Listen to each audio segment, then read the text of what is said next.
안녕하세요. 해담경제연구소 어예진 소장입니다. 이진우 기자가 이번 주 자가 격리 중인데요. 송경제 식구들이 출동해서 그 자리를 채우고 있습니다. 오늘은 제가 이 시간 진행을 도와드리러 왔습니다. 코로나 사태 이후 집집마다 TV 앞에 머무는 시간이 길어졌어요. 그러면서 TV 가격이 급등했다고 합니다. 세계 시장에서 TV 가장 잘 만드는 기업들은 다 우리나라에 있죠. 삼성전자와 LG전자 1, 2위를 기록하고 있습니다. 그럼 이 기업들 돈 좀 많이 벌고 있을까요? 오늘 공부왕 이종훈 시간에는 세계 시장에서 TV 제조업의 주도권 경쟁이 어떻게 전개돼 왔는지, 어떤 변화가 있었는지에 대해 공부해 보겠습니다. 클럽하우스 열풍 기억하십니까? 음성을 기반으로 한 소셜미디어죠. 여기서 전 세계 유명인들과 직접 대화를 나누기도 하고 관심사가 비슷한 사람들을 만나 소통하기도 했는데 인기가 시들해지면서 카카오에서도 비슷하게 내놓았던 서비스를 종료한다고 합니다. 오늘 트렌드 리포트 시간에는 그간 어떤 일들이 있었는지, 음성 SNS 시대가 끝나는 건지 그 변화에 대해 살펴보겠습니다. 손에 잡히는 경제 플러스 광고 듣고 시작합니다. 네. 전 세계 많은 사람들이 지금은 삼성이나 LG TV가 최고다 하면서 이 메이드 인 코리아 TV를 구입해서 보고 있는데요. 최근 들어 우리가 세계 최고의 TV 제조국이라는 위상을 계속 이어갈 수 있을까, 이런 우려가 나오고 있다고 합니다. 과거에 세계 시장을 주도했던 미국산 TV나 일본 TV도 거의 다 사라지고 이제는 중국이 경쟁자로 떠오르고 있는데요. 대신 공부해주는 공부왕 이종훈 작가와 함께 오늘은 TV 산업에 대해 공부해 보겠습니다. 이종훈 작가 나오셨습니다. 어서 오세요. 안녕하세요. 네. 일단 최근에 뉴스를 보니까 TV 가격이 계속 오른다는 소식이 있던데요. 네. 그 소식부터 한번 좀 살펴보겠습니다. 보통 TV 가격은 신제품이 나오면 네. 재고를 밀어내니까 네. 가격이 좀 빨리빨리 떨어지기 마련인데 TV 가격 요즘 좀 오른 것 같아요. 특별한 네. 이유 있나요? 지금 말씀하신 대로 TV는 네. 그 전에 이 경제 쪽에서 이제 상식 중에 상식이라고 불렸던 게 네. TV는 오늘 사는 게 제일 비싸다. 맞아요. 네. 그러니까 재고로 밀어내기 때문에 내일 사고 뭐 1년 뒤에 사는 게 더 싸다. 네. 이게 상식이었거든요. 근데 이 상식이 지금 깨지고 있어요. 삼성전자와 LG전자의 TV 가격 지난 1년 동안 30% 가까이 올랐습니다. 아우, 많이 올랐네요. 어마어마하게 올랐죠. 네. 근데 이 어마어마하게 오른 그 이유는 액정 표시 장치인 LCD 패널 가격이 올랐고요. 네. 그리고 코로나19 때문에 뭐 모든 산업이 마찬가지지만 물류비가 같이 상승했습니다. 그렇죠. 그리고 QLED, OLED 같은 프리미엄 TV가 성장하면서 이 세 가지 이유가 한꺼번에 뭐 겹치면서 TV 가격이 30% 이상 오르는 이 폭등세를 보이고 있는데, 먼저 LCD 패널 가격 좀 살펴보면 네. 삼성전자가 내놓고 있는 사업 보고서를 보니까 지난해 TV 모니터용 디스플레이 패널 가격이 전년 대비 약 39% 상승했다 그래요. 그러니까 TV에서 디스플레이 패널이 차지하는 비중을 생각해 보면 이 패널 가격이 39% 올랐다. 이거는 상당히 가격 상승 압박을 심하게 받을 수밖에 없는 부분이죠. 네네. LG전자도 같은 기간 평균 가격이 47.5% 상승했다 그러고요. 야. 그러니까 어떻게 보면 삼성과 LG의 TV 가격이 30% 오른 건 원자재 가격 상승보다는 네. 양호한 편이다, 이렇게 볼 수 있는데 네. 그나마 나아진 게 2020년에 LCD 패널 가격이 80에서 100%까지 올랐거든요. 와. 그러니까 2020년과 2021년에는 사실 TV 제조업체들은 TV를 팔면 팔수록 손해가 쌓인다라고 말할 정도로 힘들었던 시기입니다. 네, 이거 LCD 패널 가격이 정말 많이 올랐네요. 이거 왜 이렇게 오른 거예요? LCD 패널 가격이 상승한 게 일단 코로나19의 영향이 가장 커요. 코로나19 때문에 사람들이 컴퓨터나 TV 같은 가전제품들을 교체하고 싶어하는 수요가 늘어났잖아요. 그러니까 패널 수요도 그와 같이 급등하게 됐거든요. 그렇죠. 하지만 비슷한 시기에 코로나19 때문에 미국의 유리기판 업체인 코닝이 대만에 보유하고 있던 22개 용해로 중에 10개의 용해로 가동을 중단해버립니다. 절반을 줄였죠. 예. 근데 일본 아사히 글라스도 4개 용해로 중에 2개만 가동하기로 결정해요. 다 절반씩. 다 절반으로 떨어졌죠. 네. 그러니까 LCD 패널의 핵심 부품이 유리기판인데 이 유리기판의 공급이 절반으로 줄어든 거예요. 네. 그러니까 유리기판 수요는 늘어나고 있는데 생산은 절반. 그러니까 공급이 수요를 못 따라가는 그런 가격이 상황이 그럼 오를 되버렸죠. 수밖에 없겠네요. 여기에 용해로를 재가동하는데 최소 2개월 이상 걸린다는 사실이 드러나면서 업체들이 미리 유리기판을 선점하기 위해서 열을 올립니다. 이러면 가격이 또 올라갈 수밖에 없죠. 네, 그러면서 유리기판, LCD 패널, TV 이 세 가지 공급이 모두 수요를 따라가지 못하는 상황이 돼요. 그러니까 가격이 계속적으로 올라가게 됐고 여기에 코로나19로 인한 물류비 상승은 뭐 이 세 가지 모두에 영향을 줬기 때문에 가격 상승 압력은 더 커질 수밖에 없었고 덕분에 앞서 말씀드린 대로 이제는 TV는 오늘이 제일 비싼 가격이라는 상식이 깨지고 있습니다. 아, 그러네요. 이게 마지막 이유로 들어주신 게 이 프리미엄 TV 시장의 성장이잖아요. 이 시장은 사실 삼성, LG 같은 우리나라 기업들이 주도하는 시장이죠. 그렇죠. LG가 OLED 그리고 삼성이 QLED. 네. 로 해서 이제 이 두 기업이 전 세계 프리미엄 TV 시장을 주도하고 있는데 사실 글로벌 TV 시장 자체도 이 두 기업이 주도하고 있어요. 지난해 글로벌 TV 시장에서 삼성전자가 금액 기준으로 29.5%의 점유율을 기록하면서 1위를 차지했고 네. 2위가 LG전자 18.5%를 차지했습니다. 근데 삼성전자와 LG전자를 합친 한국산 TV의 시장 점유율이 48%예요. 절반 가까이. 전 세계 판매되는 TV의 절반이 우리나라 두 대기업이 만든다. 이렇게 그러네요. 보시면 되는데요. 삼성전자와 LG전자가 2020년부터 프리미엄 TV 생산 라인업을 공격적으로 확대해 나가면서 TV 가격이 올라가고 있어요. 이게 무슨 말이냐면 삼성전자나 LG전자 역시 LCD TV도 만들어요. 근데 QLED나 OLED 같은 프리미엄 TV의 판매와 제조 라인업을 늘리면서 네. 실질적으로 삼성전자의 LCD TV 가격은 그냥 동결되고 있는데 프리미엄 TV 가격이 올라가고 있는 거예요. 그리고 프리미엄 TV 판매가 늘어나면서 전체 판매 가격을 보니까 평균을 내보니까 TV 가격이 많이 올랐네. 일종의 약간의 착시가 벌어지고 있는 거예요. 실제로 삼성전자 같은 경우에 작년에 삼성전자의 TV 가격은 동결된 제품이 대다수다. 거의 다 올리지 않았다. 이렇게 얘기를 해요. 근데 TV 평균 가격은 올랐어요. 그 이유는 프리미엄 TV 판매에 더 주력했기 때문이다. 이게 삼성전자의 설명입니다. 그리고 삼성전자의 2021년 TV 평균 가격이 이 전년인 2020년보다 32% 인상됐는데 이 32% 인상된 이 시기가 프리미엄 TV 판매량을 늘려갈 때였어요. 아하. 그러니까 2020년, 2019년까지는 삼성전자의 TV 평균 가격이 전년 대비 7% 혹은 뭐 8% 이렇게 계속 하락해 왔거든요. 그러니까 2020년까지는 TV는 오늘 사는 게 제일 비쌌어요. 그렇죠. 근데 2021년부터 TV는 오늘 사는 게 제일 비싼 게 아니에요. 바뀌었고 네. 이게 역시 삼성전자와 LG전자의 프리미엄 TV 판매가 늘어나면 늘어날수록 이 현상은 계속될 가능성이 있다. 이렇게 보시면 되겠습니다.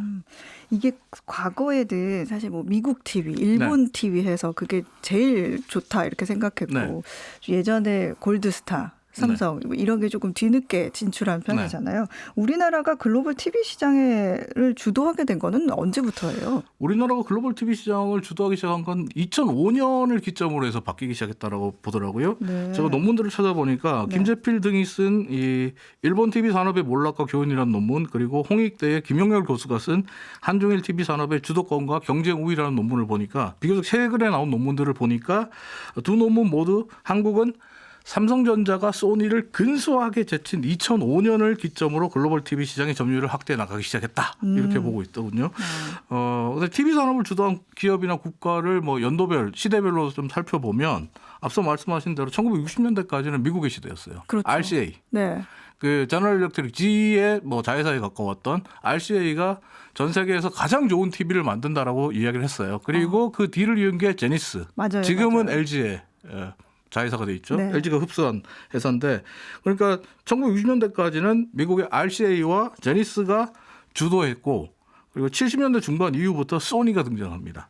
소니 그리고 마츠시다, 샤프, 도시바 같은 일본 기업들이 TV 산업을 석권해요. 네, 맞아요. 그리고 2000년대 특히 2005년 이후에 삼성전자, LG전자가 전 세계 점유율을 8% 이상 차지하기 시작하면서 소위 한국의 전성시대가 이어지게 되는데 최근에는 이제 중국 기업들이 급부상하고 있어요. 맞아, 중국 기업 정말 근데 재밌는 건 올라오고 뭐냐면 있습니다. 일본의 소니가 약진했던 70년대, 80년대부터 미국에서는 소위 그 TV 산업이 몰락하기 시작했거든요. 몰락하기 시작했고 그리고 90년대, 2000년대 중반에 한국의 TV 산업이 그 발전하기 시작할 때 일본의 TV 산업이 또 몰락하기 시작했어요. 네. 그러면서 지금 TV 산업 같은 경우는 동아시아가 절대적으로 동아시아 3국, 한중일 3국이 절대적으로 이끌어가고 있는 시장이다. 이렇게 볼 수 있는데 1970년을 보니까 미국을 비롯한 서구가 TV 산업에서 44.9%를 차지하고 있었고 동아시아는 30.5%로 비중이 낮았어요. 근데 70년대 소니 등이 약진하면서 소니가 정확하게 말하면 76년부터 전 세계 글로벌 시장에서 약진을 했거든요. 네. 이때부터 역전되기 시작했는데 85년이 되면서 미국과 서구는 25.4%, 동아시아는 49.4%로 동아시아가 2배 이상 수치를 벌려버립니다. 근데 여기는 역시 일본 기업들의 힘이 컸어요. 이때는. 근데 2010년 이후에는 한국이 약진하면서 한국이 주도해 나가기 시작했는데 한국, 일본, 중국 이 세 나라가 전 세계 TV 시장 점유율이 70%가 넘어요. 아시아가 거의 뭐 아시아 3개국이죠. 네. 그중에서 한국이 50% 가까운 점유율을 차지하거든요. 야. 그러니까 한국이 주도하고 있다고 봐야 되는데 한국 같은 경우는 참 재밌는 게 1970년에 글로벌 시장에서 TV 판매량이 0.82였어요. 아시아 꼴찌였어요. 그러네요. 한중 일 대만 이렇게 비교하면 우리가 꼴찌였거든요. 근데 아시아에서 꼴찌였고 또 1980년까지 한국은 컬러 TV가 보급도 안 됐던 나라예요. 맞아요. 그런데 지금은 글로벌 시장이 50%를 차지하는 나라가 된 거죠. 이게 그 일본 TV가 좀 밀렸던 게 네. 사실은 뭐 LED, LCD 이런 네. 패널 제조 생산 능력에 좀 차별이 있어가지고 네. 그러니까 한계가 있어서 사실 우리나라는 그런 거에 특화돼 있잖아요. 네. 그러다 보니까 같은 가격이라도 같은 해상도라도 네. 가격 경쟁력에서 좀 밀리는 부분이 네. 지금 있었던 얘기하신 게 것 굉장히 같아요. 중요한 게 네. 소위 이제 90년대 후반부터 평면 TV라는 네. 게 등장하면서 LCD라든지 LED 같은 게 중요해졌단 말이에요. 근데 우리가 거기에 가격 경쟁력이 있었어요. 기술 경쟁력도 갖고 있었고. 네. 근데 지금은 중국과 비교하면 가격 경쟁력은 떨어지고 기술 경쟁력은 거의 격차가 안 나요. 그래서 우리가 지금 QLED, OLED로 급격하게 전환을 하고 있는 거고 사실 LED 패널 가격에 LCD 패널 가격이 상승하게 된 게 삼성과 LG가 생산량을 줄이고 시장에서 철수하겠다라고 선언했기 때문도 영향을 주고 있는 거예요. 그렇군요. 아까 그 흑백 TV, 컬러 TV 얘기하셨는데 네. 우리나라가 컬러 TV 처음 만든 게 1980년인가요? 아니요, 그건 아니에요. 아니에요? 처음 만든 건 75년부터 만들었어요. 조금 더 빠르네요. 컬러 TV를 75년부터 만든 거는 박정희 정권 시절에 박정희 정부가 75년에 컬러 TV를 앞으로 한국의 차세대 수출 그리고 내수의 핵심으로 키우겠다라고 선언하면서 기업들에게 컬러 TV 생산을 독려했기 때문이에요. 1975년에 금성사, 지금 이제 LG전자죠. 금성이 730억 원이라는 거금을 들여가지고 연간 170만 대를 컬러 TV를 생산할 수 있는 대규모 공장을 짓습니다. 그러면서 삼성전자, 대한전선 등이 컬러 TV를 같이 만들기 시작하는데 근데 문제는 정부가 75년에 컬러 TV를 차세대 수출 내수의 핵심으로 키우겠다라고 했는데 국내에서 못 팔게 했어요. 해외에서만 팔게 했어요. 아니 이거 80년대 80년부터 컬러 TV를 판매할 수 있게 해줬어요. 제가 태어나기 전이라 몰랐나 봐요. 아니 왜 이거 5년이나 늦게 국내에서 판매된 거예요? 당시 뭐 실세 중에 최고 실세였던 박정희 대통령이 반대했기 때문에. 그 정부의 이제 경제 라인들은 컬러 TV를 차세대 수출과 내수의 핵심으로 키워야 된다고 했는데 네. 박정희 전 대통령은 이걸 굉장히 싫어했어요. 컬러 TV를 싫어한 이유가 컬러 TV는 가소비를 조장하고 계층 간의 위화감을 불러일으킨다. 절대 팔아서는 안 된다. 그런 거 있었죠. 집에 TV 있으면 부의 상징이 됐던 시절이 있었죠. 예전에 80년대 기억 못 하시겠지만 네. 기억이 안 나실 수밖에 없구나. 80년대 저는 초등학교, 그때는 국민학교죠. 국민학교 다녔는데 그때는 집에 TV 있는 사람 손 들어보라 그랬고 지붕에 안테나 있으면 네, 저 집 그리고 좀 사는구나. 집에 컬러 TV 있는 사람 맞아요. 따로 조사했어요.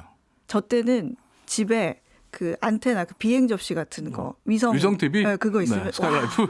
와 예전에 네. 그런 시절이 또 있었는데. 근데 75년부터 80년까지 우리 정부가 컬러 TV를 가소비를 조장한다, 계층 간의 위화감을 불러일으킨다라고 이렇게 막았을 때, 판매를 막았을 때 이게 좀 웃기는 얘기인데 당연히 이제 컬러 TV 방송도 안 했죠. 근데 우리나라에 한 20만 대 정도 컬러 TV가 있었어요. 그게 일본에서 밀수해온 거 혹은 미국의 이제 미군 부대 PX에서 빠져나온 것들. 이래서 그런 부유층들은 이미 컬러 TV를 갖고 있었다고 해요.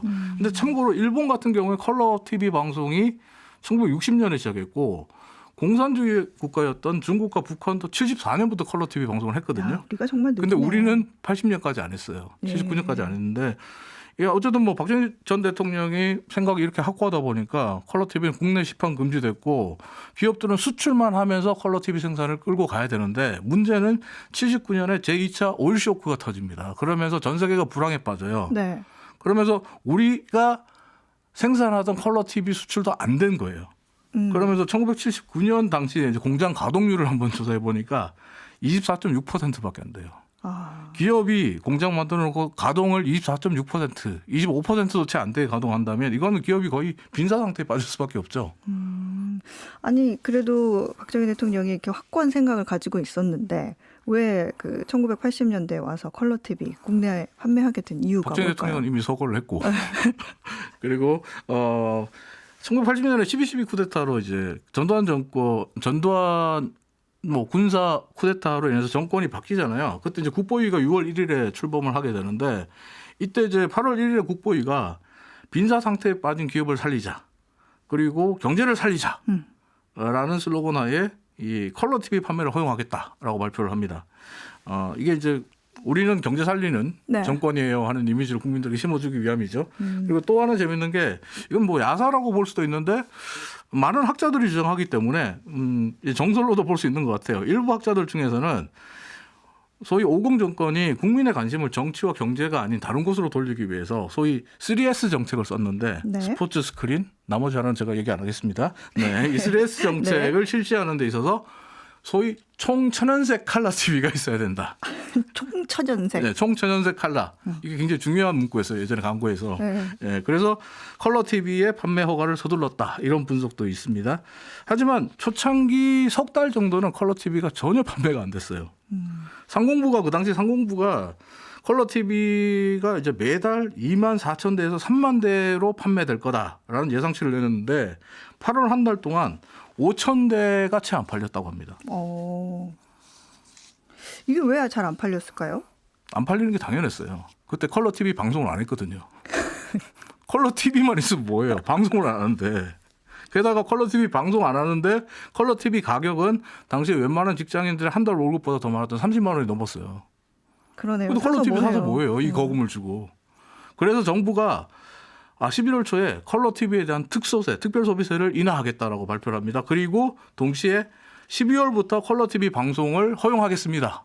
순서가 좀 바뀌었습니다. 바뀌었죠, 사실은. 순서가. 컬러 TV 방송부터 했어야 돼요. 그러네요.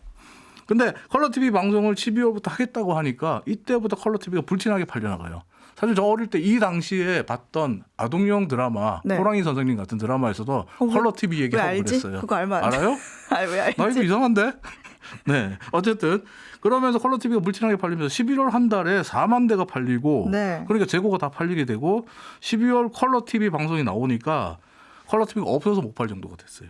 야. 그러니까 TV 살려면 그때는 예약하고 한 달 반 대기해야 됐다고 합니다. 지금보다 더 하네요. 네. 그리고 출시 후 1년 만에 컬러 TV. 그러니까 81년 7월 말까지 컬러 TV가 국내에서 105만 3천 대가 팔렸는데 월 평균 10만 대 이상 팔렸다 그래요. 와. 그러니까 그 정부가 그때 상공부 내놓은 통계가 한 해 평균 30만 대에서 40만 대가 팔릴 거다 예상했는데 이걸 훨씬 더 뛰어넘은 거죠. 그러니까 내수에서 국내 전자업체들이 돈을 엄청 벌게 됩니다. 그러니까 이제 품질 개선에 나설 여유가 생기죠. 그러면서 수출 경쟁력도 같이 올라가게 되고 80년대부터는 컬러 TV를 해외에 팔기 시작하는데 80년대에는 일본의 소니 그리고 미국의 RCA가 워낙 뭐 서구 시장을 꽉 잡고 있었기 때문에 우리는 아프리카, 그다음에 동남아, 중남미, 러시아 같은 틈새 시장을 파고들기 시작했거든요. 근데 어쨌든 우리가 이 컬러 TV를 만들기 시작하면서 소위 공업국 단계로 진입을 해요. 송병락 서울대 명예교수의 이야기를 보니까 네. 그 당시 공업국의 상징은 컬러 TV, 쿨러, 카, 자동차 이 세 가지를 만들 수 있어야 되는데 우리가 그 중에 하나인 컬러 TV를 생산하게 된 거죠. 그러면서 이후에 반도체, 휴대전화 같은 지식기반 산업으로 주력 산업이 바뀌게 된 아주 중요한 징검다리가 됐다 이렇게 평가를 하는데 실제로 컬러 TV는 90년에 우리나라 가전 분야 최대 수출 품목으로 떠오른 이후에 2000년까지 11년간 부동의 1위 자리를 지켜왔습니다. 네. 근데 여기에 그치지 않고 LG전자, 삼성전자가 이 일본 소니의 아날로그 TV 기술을 따라잡을 기술력을 확보하는 데는 승산이 없다라고 판단하고 90년 중반부터 차세대 컬러 TV, 소위 디지털 TV를 개발하기 시작했거든요. 이때군요. 98년에 삼성이 세계 최초로 디지털 TV를 개발했고 그리고 평면 TV 등이 등장하면서 일본 업체들이 소위 말해서 경쟁력을 잃기 시작해요. 여기 일본이 잃어버린 10년이라는 10년 불황에 접어들면 투자마저 주춤해지고. 기회가 온 거네요. 그렇죠. 그러면서 우리가 지금처럼 전 세계 TV 시장의 50%를 차지하는 글로벌 TV 판매 부동의 1위로 우뚝 서게 된 건데 우리가 여기서 생각해야 되는 게 이제는 중국이 우리를 따라오고 있어요. 우리가 일본의 위치가 되지 않도록. 네, 예. 우리가 여기 일본의 가오를 실수를 네. 그대로 반복하지 않기 위해서는 어떻게 보면 우리가 지금 LCD 패널을 포기하고 OLED나 QLED로 가는 게 바람직한 전략일 수 있다는 판단입니다. 알겠습니다.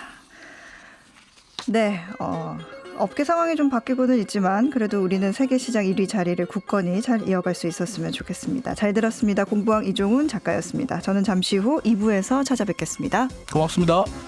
네. 클럽하우스라는 음성 SNS가 전 세계적인 열풍을 일으키면서 카카오에서도 서비스를 내놓았는데요. 이 음성 SNS의 인기가 시들해지면서 오는 4월 29일에 서비스를 종료한다는 얘기가 나오고 있습니다. 오늘 트렌드 리포트 시간에는 음성 SNS의 시대가 끝나는 건지 새로운 변화를 뜻하는 건지 한번 살펴보겠습니다. 미래사회 IT 연구소 김덕진 소장입니다. 어서 오세요. 네, 안녕하세요. 반갑습니다. 김덕진입니다. 네, 저도 이거 클럽하우스 해봤는데 네. 카카오 음은 저는 처음 들어본 것 같아요. 서비스 이름이 이잖아요. 그래서 들어보시면 맞아. 막 이게 뭐지? 막 이러시는 분들도 좀 많았던 네. 것 같은데 이게 지난해 6월에 베타 서비스가 나왔고요. 네. 그리고 이제 한 10개월 정도 진행이 되고 서비스 종료하겠다라고 밝힌 거죠. 말씀해 주신 것처럼 목표는 한국의 클럽하우스였습니다. 그래서 좀 야심차게 시작을 했고요. 뭐 음성으로 다수의 참여자 대화 나눌 수 있었고, 이제 뭐 기존 이제 사진과 영상 기반과는 다른 이제 어떤 음성으로 SNS라는 걸로 뭐 초반에 좀 인기를 끌기도 했었습니다. 근데 뭐 말씀해주신 것처럼 이제 다음 달 29일에 서비스 끝낸다고 하고요. 카카오에서는 출시 후에 이 음성 소통을 기반으로 사용성 확장에 대해서 고민을 했었는데, 네. 뭐 여러 가지를 해봤을 때 뭐 이게 이 서비스만으로는 안 되고 뭔가 커뮤니티가 필요하다 뭐 이런 것들 때문에 이 서비스는 좀 종료해야겠다라는 이야기를 최근에 한 것이죠. 이게 이른바 이게 클럽하우스를 본따서 만든 그런 서비스인데 네. 시작은 그래도 좀 좋지 않았어요? 뭐 유명인들이 나와서 그쵸, 뭐 라이브 그쵸. 토크쇼 같은 것도 하고. 네, 그 이제 가장 컸었던 것 중에 하나가 클럽하우스랑의 차이는 이제 일단 초대장이라고 우리가 클럽하우스 기억나시죠? 네. 그거 받겠다고 막 사람들이 엄청 났었잖아요. 맞아요. 초대장 좀 줄 수 있어? 네, 그래서 그러면서. 심지어 뭐 우리가 알고 있는 중고마켓에서는 이 초대장이 막 유료로 팔리기도 하고 막 몇만 원 주고 막 몇십만 원 주고 팔리기도 했었던 이랬는데 일단은 초대장이 없었고요. 그러니까 누구나 가입할 수 있었다. 그리고 두 번째로는 클럽하우스 처음 나왔을 땐 아이폰만 가능했었잖아요. 맞아요. 저도 그래서 네. 태블릿 어떻게 구해가지고 그걸로 나름 트렌드에 아주 열성 있게 하셨네요. 뭐 태블릿까지 한번 사시고. 뭔지 한번 보려고. 그렇죠. 그랬는데 이건 이제 안드로이드도 가능했어요. 그러다 보니까 모든 사람들이 들어올 수 있었고 또 말씀해 주신 것처럼 셀럽들을 많이 모시고 왔는데 뭐 오은영 박사부터 시작해서 뭐 3프로 TV라 이제 다양한 형태의 셀럽들이 나와서 뭐 전문적인 이야기를 또 했었고요. 그다음에 이제 아무래도 카카오 기반이다 보니까 이모티콘, 뭐 다양한 이모지들을 쓰거나 뭐 이런 서비스였었습니다. 그래서 뭐 카카오 계정과 연결을 해서 뭐 회원 가입을 간단하게 하고 나면 토픽을 설정하고 그걸 가지고 대화도 하는 뭐 이런 방식이라고 보시면 될 것 같은데요.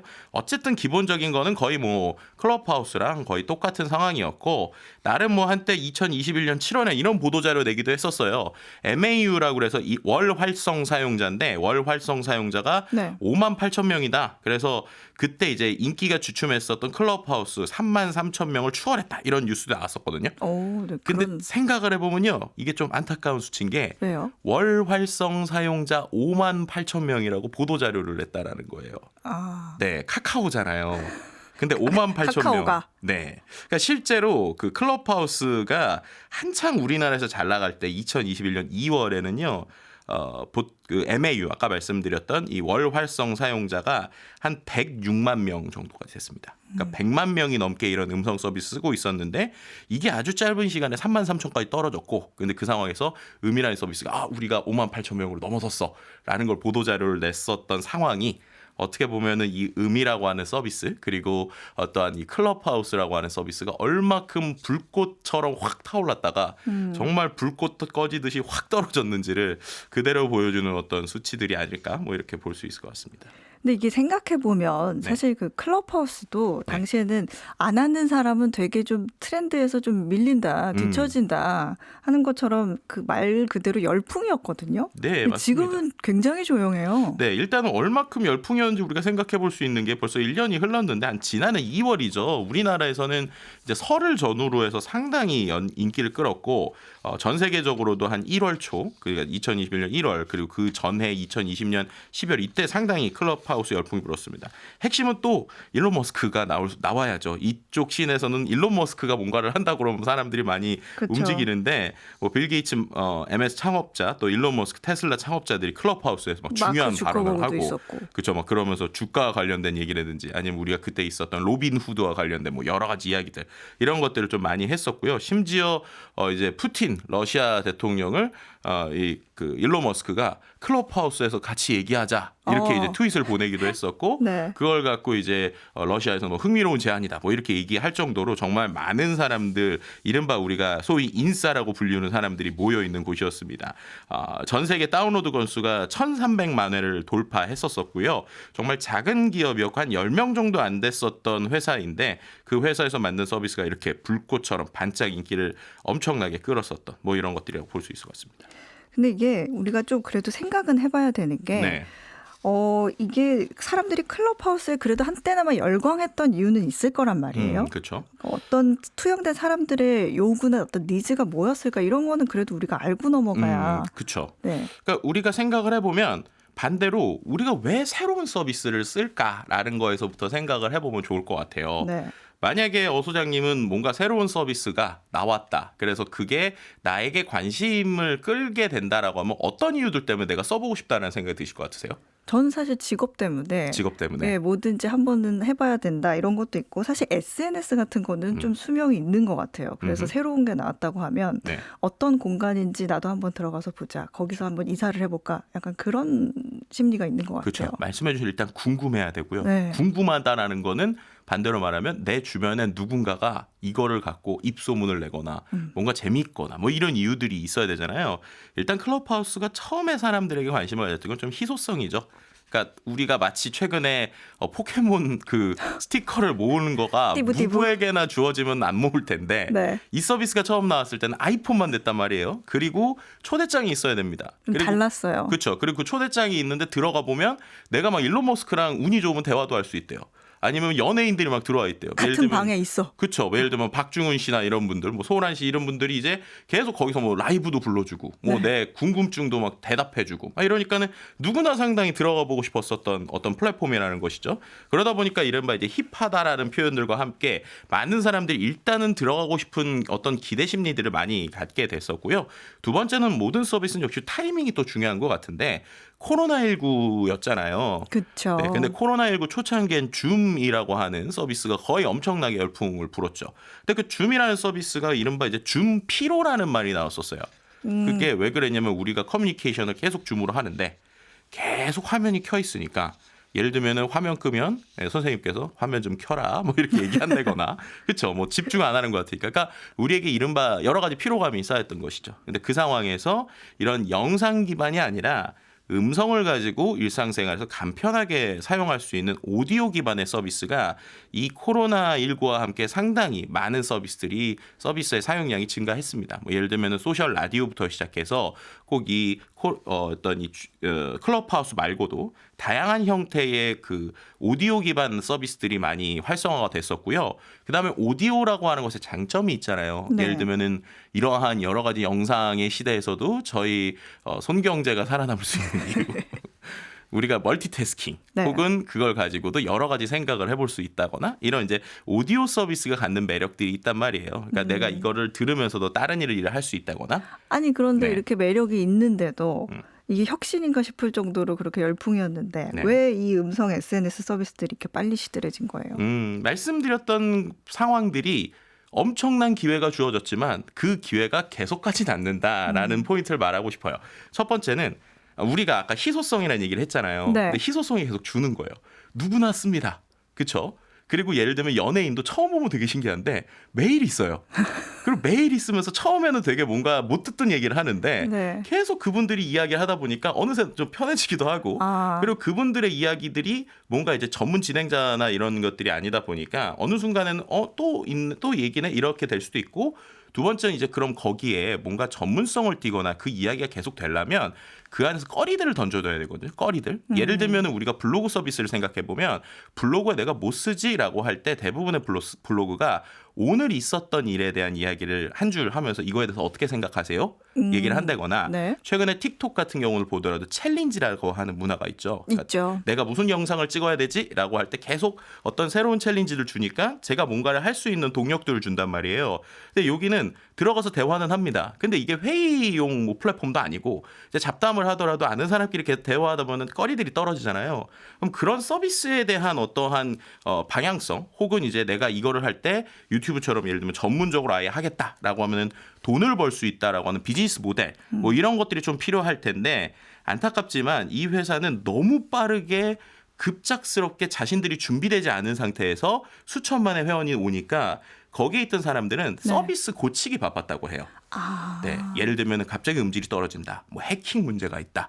그러니까 지금 앞뒤 볼 게 아니라 이거 지금 바로 돌아가게 하는 상황이었죠. 그러니까 차라리 그 상황에 뭔가 이런 것들에서 서비스가 준비되어 있었거나 혹은 그때부터 아주 빠르게 뭔가 이제 어떤 회사에 뭐 엑시트를 준비하면서 M&A를 준비했다거나 뭐 이런 형태의 것들이 있었으면 좋았을 텐데 이제 이러한 상황들에서 한두 달 동안에 사람들이 엄청난 인기를 끌었지만 그 인기에 팔로우업이 되지 않았고 결국 그런 것들에 대한 이른바 거품이 꺼지게 되는 현상들이 좀 생겼다라고 볼 수 있을 것 같고요. 그런 사연이 있었군요. 네, 그리고 이제 그 네. 타이밍에 비슷한 우리가 알고 있는 SNS 회사들도 맞아요. 어떻게 보면 이게 뭐 완전히 뭐 새로운 기술이라기보다는 냉정하게 말하면 이것도 다른 어떤 음성 처리 기반의 서비스를 만들고 있는 곳에 API를 가져와서 만든 거거든요. 그러니까 이 핵심 기술이 클럽하우스에 있었다기보다는 그 음성을 처리하는 API 기술이 또 따로 있는데 그걸 클럽하우스에서 가져와서 쓴 것이란 말이죠. 그렇게 되니까는 다른 서비스들, 뭐 예를 들면 기존의 SNS를 운영하고 있던 곳들이나 자신들이 다른 서비스를 하는 곳들이 쉽게 이 비즈니스 모델을 따라할 수 있었다라고 하는 것들도 하나의 좀 이 거품이 급격하게 빠지게 된 이유다라고 설명할 수 있을 것 같습니다. 이 클럽하우스가 뭐 종료는 하긴 하지만 이 또 새로운 뭐 서비스를 이어가려고 하는 것 같아요. 그러니까 좀 커뮤니티형 서비스에 좀 집중을 하는 것 같은데 어떤 변화가 생길 것 같으세요? 네, 일단은 그 두 가지 정도 얘기를 해야 될 것 같은데요. 첫 번째는 이제 말씀해주신 것처럼 이 클럽하우스와 같은 음성 SNS 서비스가 그럼 아예 없어지는가라고 생각할 때 생각보다 비슷한 시기에 많은 것들이 생겼어요. 예를 들면 트위터의 스페이스 기능이나 페이스북 라이브 오디오 이런 오히려 그 SNS들이 많아지고 있는데 여기서 이제 얘기할 수 있는 건 우리가 이 음성 대화라고 하는 것들이 한 번의 대화로 끝나게 되는 것 때문에 우리가 들어가느냐 아니면 그 안에서 대화들이 결국 사람들의 커뮤니티나 연결을 통한 연결성으로 이어질 것이냐라는 걸 생각해 봐야 된다는 것이죠. 근데 그렇게 생각할 때 오히려 기존의 SNS처럼 자신들이 가지고 있었던 네트워크들이 있는 서비스들이 이 음성이라는 것을 붙이게 되면 자연스럽게 그들의 연결성들이 생기니까 오히려 음성 서비스가 독립적으로 있는 것보다 이런 서비스들에서 음성 기능을 붙이면 훨씬 더 배가 되는 것이죠. 그래서 최근에 보면 트위터에서 스페이스라고 하는 기능이 나왔는데 이게 이른바 최근에 그 웹3나 혹은 암호화폐 이런 좀 새로운 기술에 대한 이야기를 하는 사람들이 이런 걸 좀 자주 쓰고 있어요. 그리고 이거 같은 경우는 한 가지 장점이 그 안에서 음성을 이제 캡션이라고 그러죠. 자막의 형태를 좀 보여준다든지 이런 식으로 기존의 서비스들의 확장성을 가지고 있는 스들이 좀 잘 가고 있고요. 그런 면에서 말씀 주셨던 것처럼 카카오가 음이라고 하는 서비스를 종료는 하지만 본인들이 가장 가지고 있는 강력한 자산이 카카오톡이잖아요. 그렇죠. 그 카카오톡에다가 음성 대화 기능을 추가하는 방식으로 지금 업그레이드를 하는 것이 지금 예상이 되고 있습니다. 예를 들면 보이스룸 기능이라는 걸 4월에 도입하겠다는 건데요. 보이스룸. 네, 최근에 우리가 이제 오픈 채팅이라고 해서 어떤 카카오에 있는 톡에 있는 멤버들 중에 내가 친구가 아닌 사람이지만 카카오의 아이디를 가진 사람들끼리 어떤 채팅방을 만들 수 있잖아요. 그런 방 안에서 이른바 이제 클럽하우스처럼 그 안에서 이제 음성을 통해서 토론할 수 있는 이런 일종의 약한 커뮤니티에 음성의 기능을 합치는 이런 것들을 좀 만들겠다. 라는 것들이 지금 카카오의 방향성이죠. 그러니까 이게 음성 대화를 조금 더 풍부하게 하려는 고민인 거죠. 뭐 네. 텍스트랑 뭐 그렇죠. 멀티미디어, 뭐 소셜까지 다 되는 이런 서비스를 하겠다. 네, 그래서 결국 거기서 핵심은 커뮤니티를 만들어가는 것인 것 같아요. 예를 들면은 이렇게 해봤더니 약간 저는 오히려 최근에 암호화폐 씬에서 가장 좀 힙하다 혹은 가장 핫하다로 불리는 플랫폼이 하나 있는데 디스코드라고 하는 플랫폼이 있어요. 네네, 디스코드. 네, 디스코드는 아마 그 10대 자녀분들을 아니면 혹은 20대 초반의 자녀분들이 있는 집이라면 친구들이 가끔씩 헤드폰 끼고 게임을 하는데 게임을 그냥 게임하는 게 아니라 그렇게 떠들면서 막 말하면서 막 시끄럽게 하는 것들을 보신 게 많을 거예요. 그게 이제 디스코드를 활용하는 건데요. 이게 원래 네. 창업자 둘이서 네. 서로 게임하면서 소통하는 방법 찾으려다가 개발한 거거든요. 맞아요. 정확하세요. 그래서 원래 이거는 게임에서 게임을 쉽게 할 수 있는 음성을 하는 음성 기반의 어떤 서비스였는데 그러다 보니까 자연스럽게 이걸 쓰는 사람들이 게임을 좋아하는 사람들이 모이는 거예요. 그래서 그 안에 게시판이나 그룹 기능이 생기니까 이게 게임 커뮤니티의 역할을 지금 하고 있습니다. 그래서 특정 게임사가 아예 이 디스코드와 함께 어떤 게임에 대한 프로모션을 하거나 이 안에서 여러 가지 형태가 있는데요. 최근에 이러한 기반을 가지고 결국 그럼 요겐 포인트는 20대들이나 10대들이 많을 거잖아요. 네. 그들의 주로 관심사 중에 하나인 암호화폐, NFT, DAO 이런 것들이 자연스럽게 이 디스코드를 통해서 계속 확장이 되고 있어요. 그래서 이런 커뮤니티의 힘이 상당히 중요하다는 것이고 결국 핵심은 10대 혹은 20대들을 얼마큼 움직일 수 있느냐인데요. 아이러니하게 클럽하우스가 처음에 이 어떤 실명성에 대한 중요시 그리고 네. 우리가 좀 익명성이 아니라 실명으로 대화하자라고 서비스를 만들다 보니까 한 가지 맹점이 있었습니다. 뭐였어요? 어떤 맹점이 있었냐면 10대가 가입을 할 수가 없었어요. 아, 네. 맞네요. 그렇죠. 네, 그래서 클럽하우스는 청소년 이용 불가입이었습니다. 그래서 성인만 받으니까 SNS는 10대가 자주 이용하는데 성인만 받으니까 정체성이 모호해지고 또 30대, 50대가 주로 주도하는 토론인데 또 거기서 또 결국에는 힘 있는 누군가가 계속 대화를 하니까 이른바 젊은 밀레니얼 세대들도 아 이거 또 지겹다 이러면서 염증을 느끼면서 좀 떠났던 그리고 그 안에서 다른 컨텐츠라도 개발했어야 됐는데 그런 것들이 못했던 이런 서비스의 모습을 좀 보게 됐던 것 같습니다. 이게 음성 기반 SNS가 점점 굉장히 다양해지고 있는 것 같아요. 네. 이거 앞으로도 계속 잘 될 것 같으세요? 그러니까 결국에는 우리가 이 클럽하우스 혹은 음을 통해서 배울 수 있는 건 특정 사람들의 부족함, 그러니까 어떤 기간이 됐던 사회의 변화가 됐든 그 안에서 사람들의 부족함을 채워주는 게 결국 역시 스타트업의 역할이구나. 그리고 네. 그런 것들을 잘만 한다면 짧은 시간에 엄청난 사람을 모을 수도 있구나. 하지만 결국 그것이 사람들의 니즈를 꾸준히 충족하지 못하면 또 아주 빠르게 빠질 수도 있구나. 이런 걸 좀 보여주는 것 같은데요. 그래서 지금에 있는 음성 기반 SNS는 음성만으로 되는 시대는 끝난 것 같고 결국 거기서 포인트는 SNS 커뮤니티죠. 커뮤니티에서 대화를 할 수 있게 하는데 그것이 예를 들면은 어떤 그 우리가 말하는 유튜버처럼 일반인보다 조금은 뛰어난 사람들과 대화하는 형태의 커뮤니티를 만들 것이냐 아니면 완전한 일반인들끼리 서로 편하게 대화할 수 있는 커뮤니티를 만들 것이냐 이런 것들의 차이인 것 같고요. 이런 데서 네. 뭐 소셜 오디오나 다양한 형태들이 좀 진화하는 모습을 계속 볼 수 있을 것 같습니다. 알겠습니다. 미래사회 IT연구소 김덕진 소장이었습니다. 잘 들었습니다. 네, 감사합니다. 네, 손에 잡히는 경제 플러스 마칠 시간입니다. 방송 내용은 홈페이지 게시판이나 팟캐스트를 통해서 다시 들으실 수 있습니다. 점심 맛있게 드시고요. 지금까지 저는 어예진이었습니다. 고맙습니다.